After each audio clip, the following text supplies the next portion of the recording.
Welcome to the first week of our all-church study called We. Simply studying the theological significance, but also the sheer power of when individual persons become a collective people. When the church isn't just a building where singular people happen to meet, but it's a body of believers that walk together. It is we. And the Bible has clear markers that show the power of we all over it. We read verses like Ecclesiastes 4, 9 through 12, where it says 2 people are better off than 1, for they help each other succeed. If one person falls, the other one can reach out and help, but someone who falls alone is in real trouble. Likewise, 2 people lying close together can keep each other warm, but how can one be warm alone? A person standing alone can be attacked and defeated, but 2 can stand back to back and conquer. 3 are even better, for a triple braided cord is not easily broken.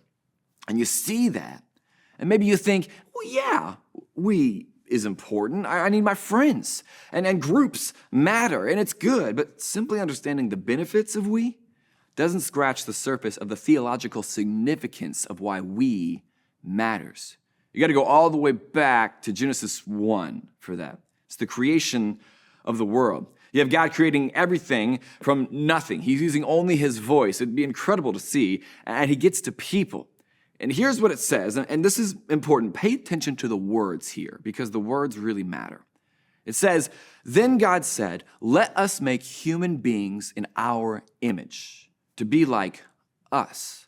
They will reign over the fish in the sea, the birds in the sky, the livestock, all the wild animals on the earth, and the small animals that scurry along the ground." So God created human beings in his own image. In the image of God, he created them, male and female, he created them. And did you notice that? In verse 26, it says, let us make human beings in our image to be like us. And there is a plural use of pronouns. And some people think that maybe he's talking to the angels at this moment, but then in verse 27, it says he created human beings in his own image. And this leads to the prevailing understanding that God is speaking of the Trinity, the triune nature of Father, Son, and Spirit, making up the Godhead, making it okay for him at the beginning of time to say us, and then to make them in his own image. It's the same thing.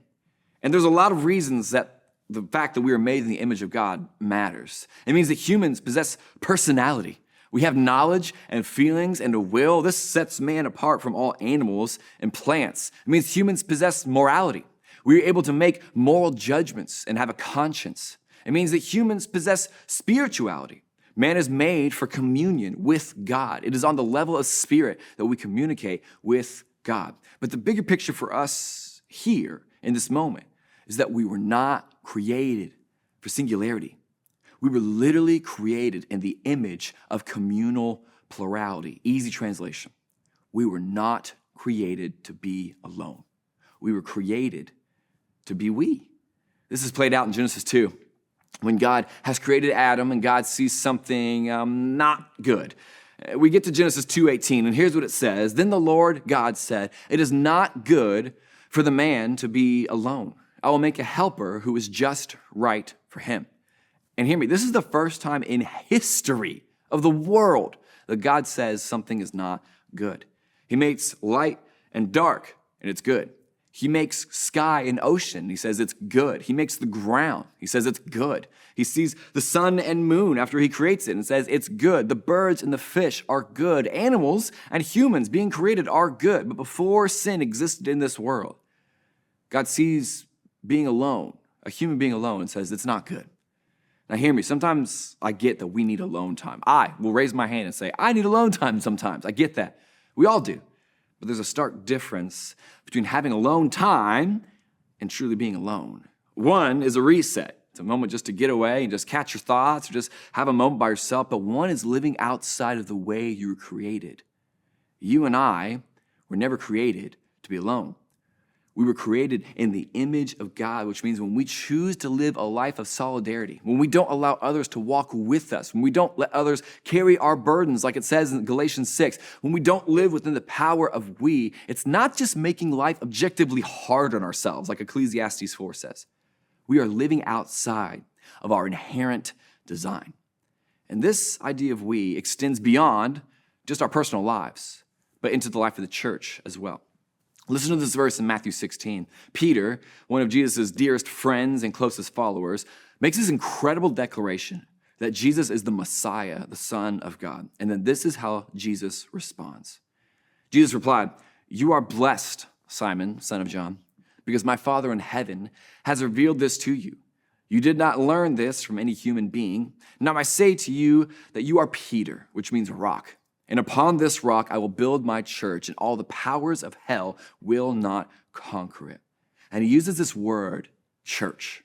It's a word that we use a lot. It's a place that we go to a lot, but the word is ekklesia.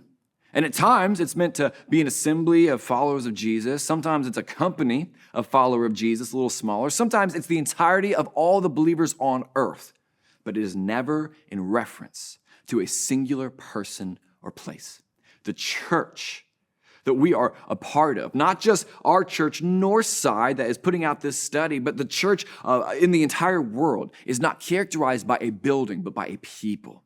The church that Jesus built, that the powers of hell cannot conquer, is not about individuals, but about a collective people who follow Jesus. The church is we, and the power of hell cannot stand against it. And so in light of all of that, here's my challenge to you, not just today, but in this study and in your life. Live as we.